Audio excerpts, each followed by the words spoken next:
All right, hey everybody, Mr. Harvey here. Hope you're doing well. Gonna kind of talk and finish up chapter 6 today and talk a little bit about science in the context of superstition and witchcraft and how superstition and witchcraft is really going to start to go away during the scientific revolution. So let's get after it. Here we go.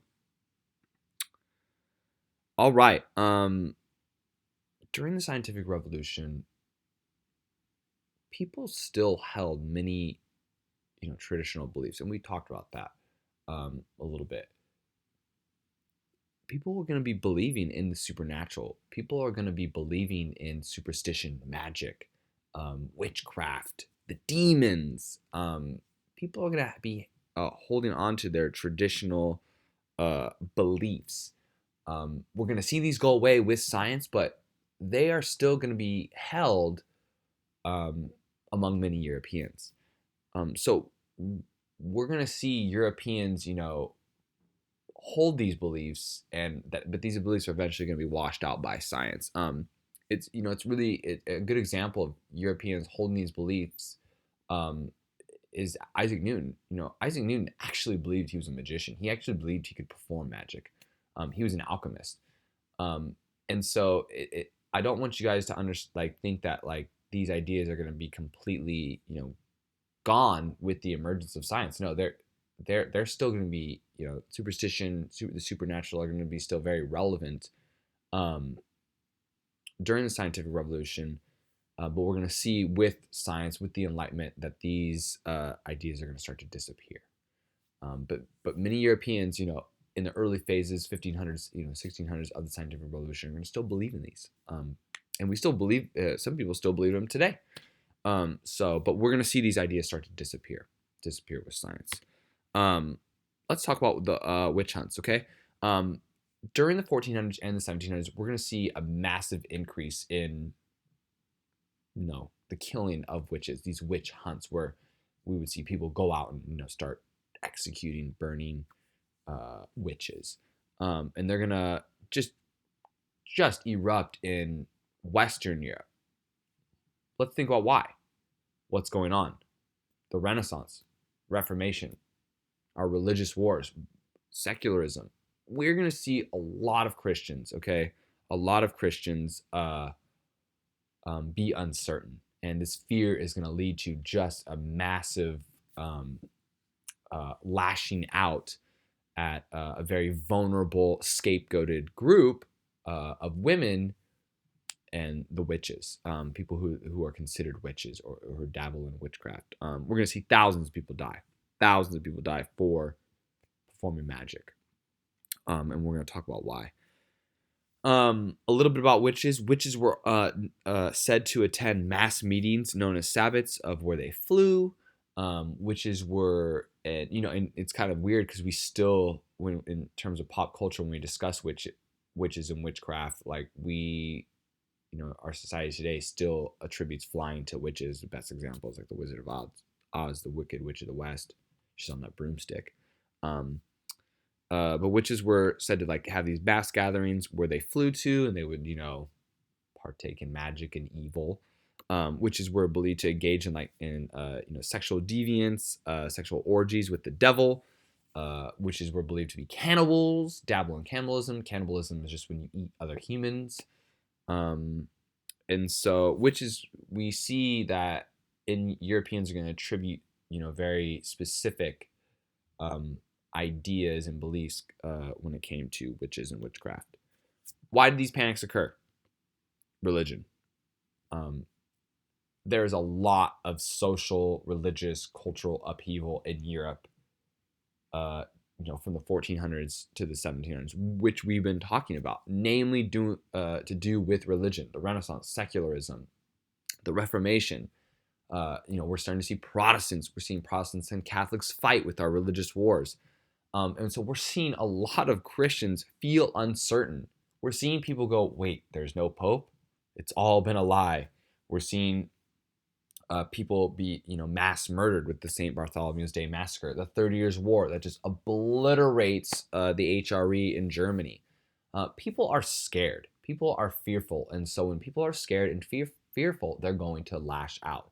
And we're going to see them target a group that they can, that they place their fear in, and that will be witches.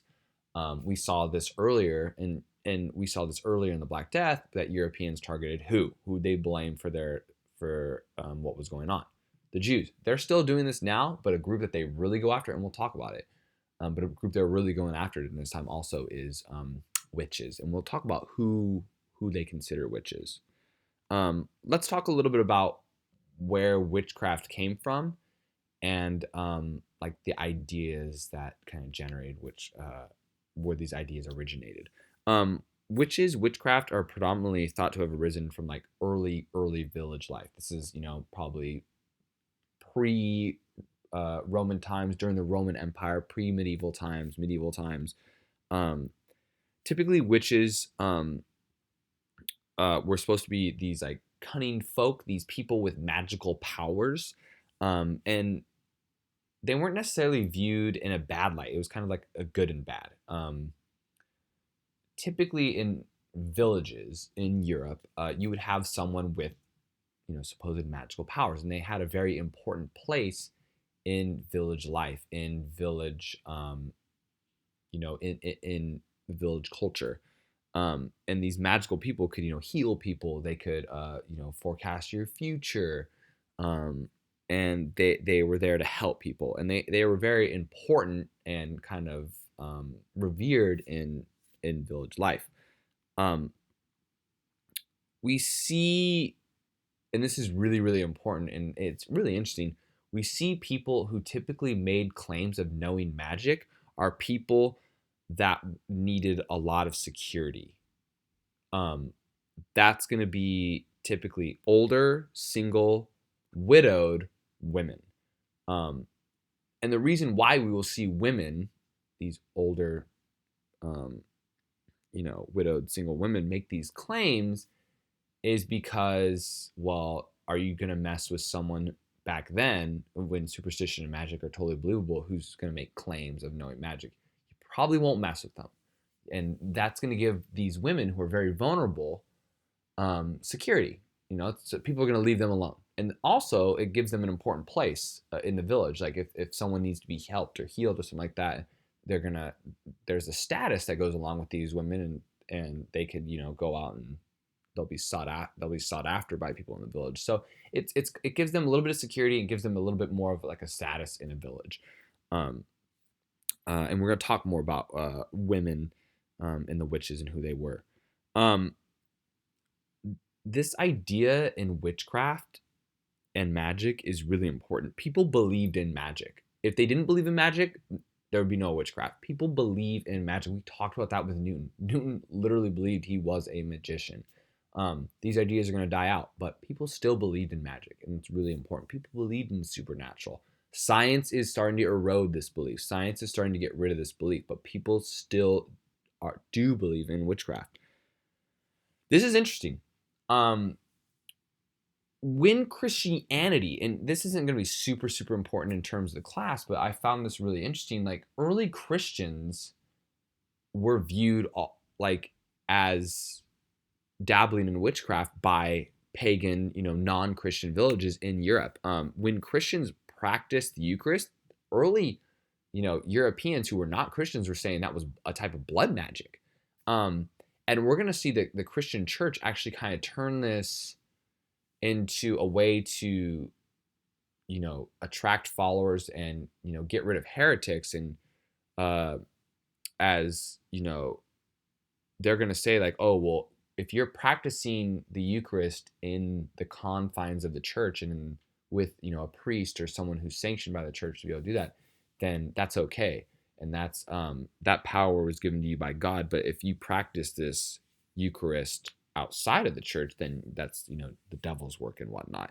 And so we're gonna see early Christians kind of attract people to join the church because, well, they don't want to be seen as like a heretic and possibly killed by early Christian authorities. So they're going to practice the Eucharist in the confines of the church and sanctioned by the church, so they can make sure that they're being a proper Christian and they don't get targeted as a heretic, or they could be possibly killed. very very interesting in terms of early Christianity with pagan villages. Um, this is really really fascinating as well. Um, we're gonna see both the early church, medieval church, and rulers start to go after witches as a way to gain power. Um, the church is going to go after witches because, well, if you execute and kill the religious leaders of non-Christian groups, that gives you an avenue to kind of go and grab new followers. Well, your religious leader's dead. Why don't you try out our religion? It's pretty cool, Christianity. And so they're going to target religious leaders so they can take their power. Um, Princes are going to do the same thing if they kill like an important. Because remember, we talked about like these cunning folk, these religious pagan leaders were important in villages. If you get rid of them, then there's kind of a vacuum of power, and you could go in and take and say like, hey, well, I'm going to be the ruler now as a prince. You guys will follow me now. I'll help you and I'll take care of you. So we're going to see both princes in the church kind of execute witches to gain through witch trials to gain power, and it's pretty fascinating. Um, let's talk about who the witches were. 80% were women. Now, if 80% are women, okay, and typically single women, widowed women, older women, this kind of gives you the idea that these witch hunts were led by men. And it makes a little bit of sense because, well, Europe's a very patriarchal, sexist society, and we're gonna see, because the social, society fears a strong, independent, older woman. Well, they're gonna be targeted because they don't want. We're gonna see, the patriarchy, male figures are gonna blame these women as a way to get power. And it's really interesting. We're gonna talk about this more in class when we review this. But we still see that in society today. We don't see like men like going out and targeting women like this as a witch hunt, but we do see male figures tend to dislike or don't respect stronger, independent, older women. My mom is really the example that I always use that when I think about this. And I'll talk a little bit more about that later in class, but it's really fascinating how this kind of idea, this patriarchal idea, still kind of lives on. We're going to see three groups of women typically targeted. Number one, we're going to see widows. Why? Well, widows are going to be targeted because their husband is dead, and that's going to make them a very easy target. Well, people are going to go, well, what happened to your husband? Why is he dead? Did you kill him? Did you use magic? These women are going to be very vulnerable, easy targets because, well, they're going to be scapegoated and blamed for their husband's death, typically. Midwives. Midwives are going to be targeted. Why? Well, if a woman, midwives are women who help deliver children during birth. Well, if a woman dies and a child dies during childbirth, which before modern medicine in medieval times, before the scientific revolution, before we have modern medicine, it's very common. These women are going to be, well, what happened in there? Did you kill him? What did you use magic? Why are you covered in blood? You murdered them. You killed them. Very easy scapegoat and target for a witch. So midwives, and again, we're going to see any religious leaders, religious figures, herbalists, healers. They're going to have power in they're going to have power in their villages, and we're going to see church officials, we're going to see religious leaders go after these women in order to take power. The end of the witch hunts, we're going to see several factors end the witch hunts. First one, science is going to make it much harder to believe the superstition that facilitated witch hunts. Science, as we see humans becoming more rational, as we see humans becoming much more, secular, believing in science, we're going to see that science is going to help end these witch hunts. these witch hunts got way out of hand, and are not going to serve the interests of those who perpetuated them. Um, church officials, local officials, we're going to see, anarchy, panic. We're going to see people just start going crazy, murdering their own officials, murdering church members, murdering their officials. It's just going to become this like, ah, just this huge like kind of like mob revolt. And they're going to get way out of hand. They're not going to be helping those people that church officials, local rulers consolidate power. They're going to be losing power. Let's talk about the impact of the scientific revolution. Just kind of finish things up, okay? It's going to lead directly to the Enlightenment. We will talk about this, okay? People are going to start taking scientific thinking, that method, reason, rationality. They're going to be applying it to other facets of the world, economics. If there's natural laws of science, they're not natural laws of other things in the world. So we're gonna be seeing that. It's going to lead to new inventions, okay? And we will talk about that, and help lead to improvements in more exploration. We're going to see the agricultural revolution, medicine. It's going to end these witch hunts. And so it's going to lead to the industrial revolution. It's going to really be a key construct in our modernity in this modern world. We're going to see the church really, after the scientific revolution, take a hard stance against science. We talked about that with Galileo a little bit, but we're really going to see the Catholic Church, take a really hard stance, especially in the 1800s with Darwin and his theory of evolution. But it's important to know that we're going to see Protestant countries open to new ideas, will be very much accepting to the scientific revolution, especially England, especially the Netherlands, and we're going to see them kind of take off and be agricultural, industrial, scientific leaders in the world. Okay, I think that's it. Yep, that is it. This is the end of the lecture. We will, I hope everyone's okay, and we will talk more about this in class, and we'll talk about the Enlightenment in the next chapter. Have a good one.